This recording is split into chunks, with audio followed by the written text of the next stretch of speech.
Mr. President, distinguished world leaders, I stand here today not only as a son of Burkina Faso, but as the voice of an Africa that is awakening. We have heard promises of a green future, of investments under the banner of net zero. The man behind those promises, figures like Mr. Carney, are praised as architects of a sustainable world. But I ask, sustainable for whom? Green for whom? And who truly reaps the benefit? In Burkina Faso, my people do not see solar panels for villages, no electricity for schools, no power for hospitals. Instead, they see power plants serving only the mines of gold and uranium, quietly signed away to foreign corporations. They call it climate aid. I call it modern change, written in green ink. While the world hails net zero, Western banks within these alliances pour billions into oil, gas, and coal. They say one thing and do another. And when the money flows back to London and New York, only crumbs are left for our continent. Mr. Carney, I speak plainly. Your net zero is not light for Africa. It is net profit for the corporations. But let it be known, we are no longer a silent Africa.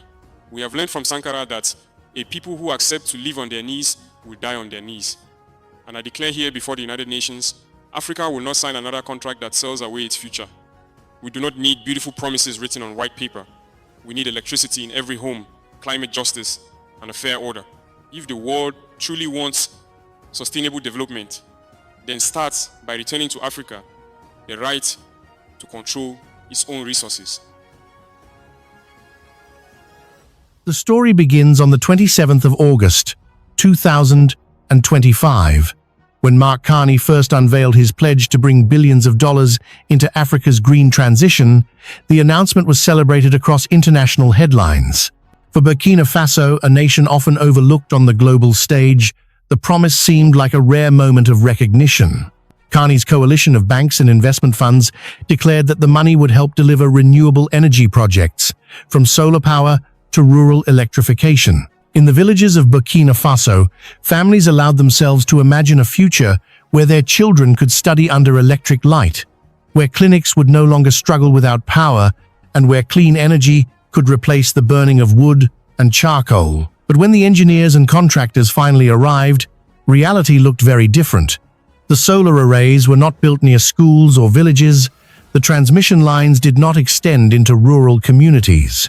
Instead, the new infrastructure concentrated its power directly into the mining corridors, feeding the operations of Western corporations, extracting gold and uranium. Ordinary citizens remained in darkness, watching as the promised green future illuminated only the factories of outsiders. It did not take long for questions to spread. Was net zero truly about saving the planet, or was it about securing profit under the guise of climate aid? Critics inside Burkina Faso began to call it a performance staged for Wall Street, not a solution for Africa. Even some foreign observers admitted that the money circled back to Western investors, leaving little behind for the people who were supposed to benefit. And then, in one of his earliest speeches on the issue, President Ibrahim Traoré gave words to this growing frustration. Standing before his citizens, he declared, "Net zero calculated in London means net darkness for our villages." It was a sentence that resonated not just across Burkina Faso, but throughout Africa, an indictment of a system that promised hope while delivering dependence. But this was only the beginning of a deeper revelation, one that would soon expose how sovereignty itself was being bargained away under the banner of climate finance. The fine print of the contracts told a different story than the headlines. In order for Burkina Faso to access the promised climate funds, the nation had to agree to open its mines' gold, uranium, and other strategic resources to foreign corporations. What had been introduced as a partnership for sustainability now looked like a one-sided bargain, where sovereignty itself became the price of entry. President Ibrahim Traoré did not hesitate to expose the truth. In a speech that electrified his supporters, he declared, "These are not investments in our future. They are modern chains written in green ink." His words cut sharply, evoking memories of earlier colonial agreements where African land and labor was signed away under the promise of progress. The reaction inside Burkina Faso was immediate. Students filled university halls with debates about national dignity. Workers in mining towns began to voice their anger, saying the resources of their land were once again being handed to outsiders. In the capital, Ouagadougou, banners appeared across the streets, "Light for the people, not for corporations." The atmosphere grew heated. For many, this was not only about energy or climate policy, it was about whether Burkina Faso had the right to stand independently in a world still dominated by financial giants. By framing the issue as a question of sovereignty, Traoré transformed what had seemed like a technical policy debate into a rallying cry for freedom. The international stage did not remain silent.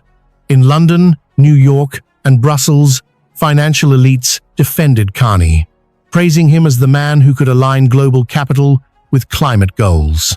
Western media repeated the narrative that green finance was the only path forward, and they portrayed Traoré as reckless, a young leader risking his nation's stability by rejecting international support. But beyond the West, a different picture emerged. Russian and Chinese media quickly seized the moment, presenting Traoré as a bold voice resisting Western domination. They framed Burkina Faso as a symbol of the global South's struggle for fairness, an example of a country that refused to be treated as a laboratory for foreign experiments. In the United States, the response was divided. Policymakers in Washington, wary of losing influence in Africa, dismissed Traoré's rhetoric as anti-investment. Yet within American universities and community organizations, especially among African American scholars and activists, Traoré's speech resonated deeply. Forums were held, op-eds were written, and his words, "We need light in every African home," were quoted as a rallying demand for real justice, not symbolic gestures. The emotional climax came when Traoré stood at the podium of the United Nations itself. With diplomats from every continent watching, he did not temper his language. "We do not need promises," he declared firmly. "We need power in every African home."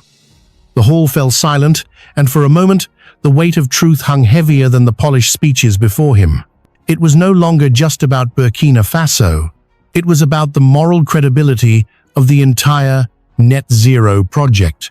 Inside Burkina Faso, the revelations surrounding Carney's climate contracts lit a fire of public debate that refused to be extinguished. In the markets of Ouagadougou, merchants spoke with bitterness. "They promised us light, but we are still in darkness.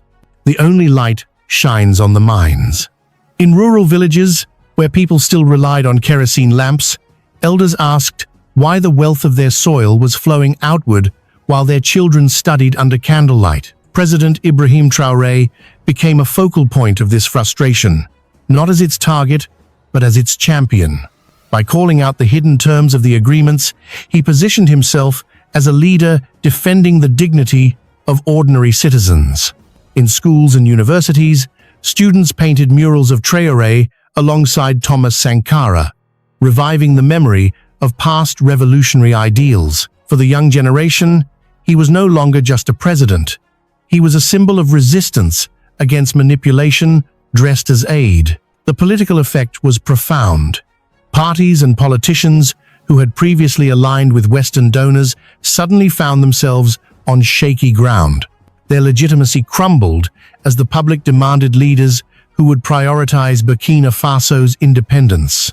Civil society organizations began organizing local energy cooperatives, aiming to build solar projects with homegrown resources rather than waiting for foreign promises. The phrase, "Burkina lights itself," became a motto circulating on posters, radios, and street graffiti. Far from destabilizing the nation, Traoré's stance against Carney had reawakened a spirit of self-determination. Burkina Faso, once viewed as a small player in global affairs, was beginning to feel like the heartbeat of a larger African movement. The echoes of Burkina Faso's defiance soon crossed its borders. Across the Sahel and West Africa, the story of Carney's green chains spread quickly through African news networks and social media. In Mali, Niger, and Ghana, student unions organized conferences under banners that read, No to green colonialism. Activists argued that if Burkina Faso could resist, then other nations could follow. Governments, too, began to take notice. Leaders in neighboring countries quietly expressed admiration for Traoré's courage, even if they did not voice it openly. Regional alliances discussed creating cooperative frameworks for solar energy and hydroelectric projects that would bypass Western financial gatekeepers. In African diaspora, communities from Paris to New York, the story of Burkina Faso became a rallying cry, blending with broader demands for global justice. International media started referring to the movement as the New African Awakening. Though the term carried different meanings depending on who used it, the sentiment was clear: Africa was no longer content to be the passive recipient of promises. It was demanding a seat at the table, not as a client, but as a partner. Burkina Faso's defiance had triggered more than political ripples. It had set off a wave that redefined how climate justice was discussed worldwide. No longer could net zero pledges be taken at face value without asking, who benefits? For many Americans, particularly those over the age of 40, Ibrahim Traoré's defiance stirred echoes of an earlier era. It brought back memories of the Cold War years, when bold voices from the global South challenged established systems of power. The older generation remembered how leaders once stood at podiums and rejected being pawns in someone else's strategy. And now, from the heart of Burkina Faso, a young man was doing it again. In Washington, however, the reaction was far from celebratory. Policymakers across the political spectrum saw Traoré's rhetoric as a potential threat to U.S. influence in Africa. Some dismissed him as a populist, warning that rejecting Western-backed climate investments could destabilize the Sahel.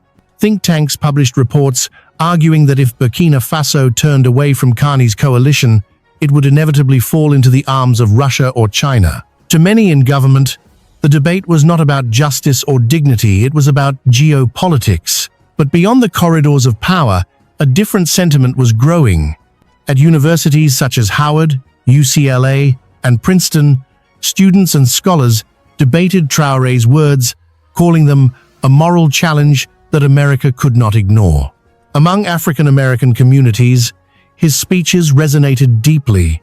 They saw in him a reflection of the struggle for dignity, a continuation of the civil rights ethos that declared, no people should remain in the shadows of inequality. Talk radio shows in Chicago, Detroit, and Atlanta aired discussions about whether America was supporting genuine progress in Africa or simply enabling corporations to maintain control.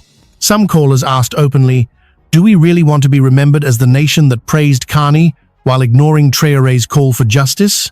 For many ordinary Americans, the debate was not about geopolitics, but about conscience. Beyond America, the international response painted a complex picture. In Europe, leaders walked carefully. Publicly, they praised net zero as a noble goal, but behind closed doors, diplomats admitted their unease with the accusations of green colonialism. Environmental activists in Germany and France began to demand greater transparency in financial pledges, asking how much money actually reaches African households and how much stays in Western banks. In China, officials seized the opportunity to present themselves as alternative partners. They quickly offered support for solar and infrastructure projects, framing their involvement as partnership without conditions. Russian officials, meanwhile, were even more blunt, portraying Traoré as a hero resisting Western imperialism. They invited Burkina Faso to join regional forums, where sovereignty and anti-colonial narratives were at the center. Within Africa itself, the impact was profound.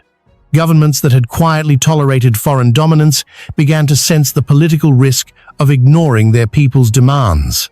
Civil society groups across the continent invoked Burkina Faso as proof that resistance was possible. African news channels amplified these debates daily, showing clips of Traoré's speeches subtitled in multiple languages. For many viewers, the message was electrifying. Africa was not asking for permission, it was asserting its own future. Even within the global financial community, cracks began to show. Some investors admitted privately that Carney's coalition risked losing credibility if it continued to appear more concerned with balance sheets than with human needs.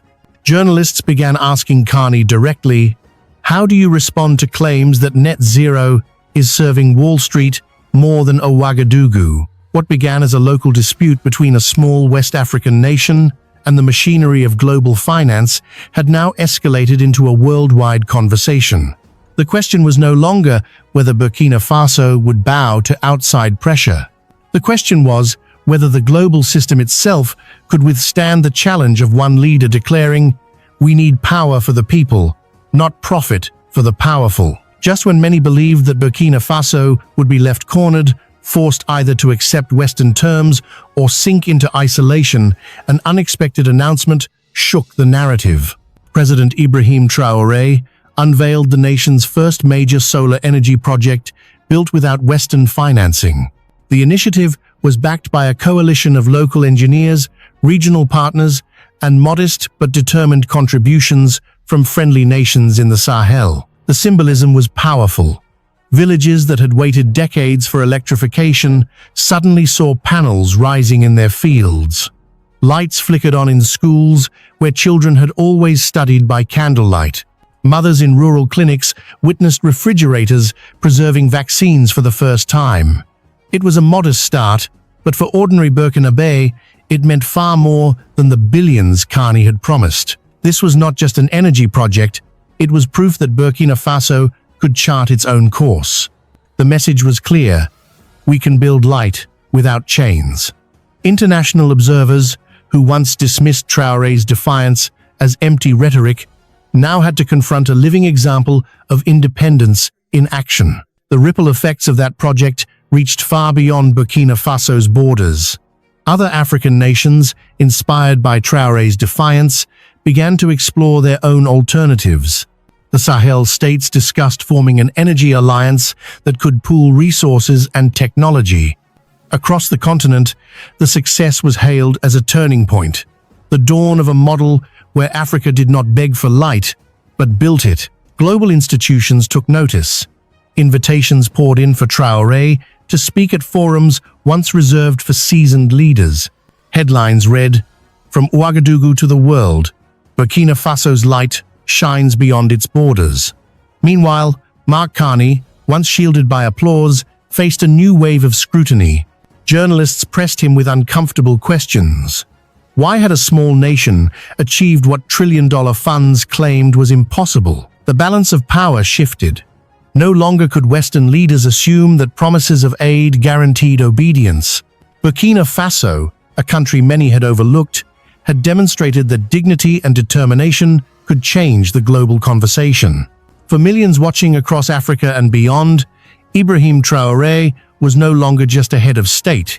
He was a living symbol of resistance and renewal. And for the first time, the world began to ask whether net zero would remain a slogan for the powerful or whether it could be reborn as a true promise for the powerless. In the end, what began as a battle over climate finance became something much larger, a rebirth of hope. Burkina Faso, once dismissed as a small, dependent nation, rose to remind the world that dignity cannot be bought and sovereignty cannot be negotiated away. From the glow of new solar panels in rural villages to the pride on the faces of young students, the message was unmistakable. Africa does not wait for permission to rise. President Ibrahim Traoré put it into words that history will remember. We did not ask for permission to be free. We rose to claim it. His statement was more than defiance. It was a declaration of renewal for Burkina Faso and a spark for the entire continent. And so, as we reflect on this story, we must ask ourselves here in America, do we recognize the courage it takes for a leader to speak truth to power? Do we understand the weight of a continent's awakening? If the spirit of Ibrahim Traoré touches your heart, share this story. Subscribe to follow the journey of an Africa that will no longer bow its head. God bless Burkina Faso. God bless Africa.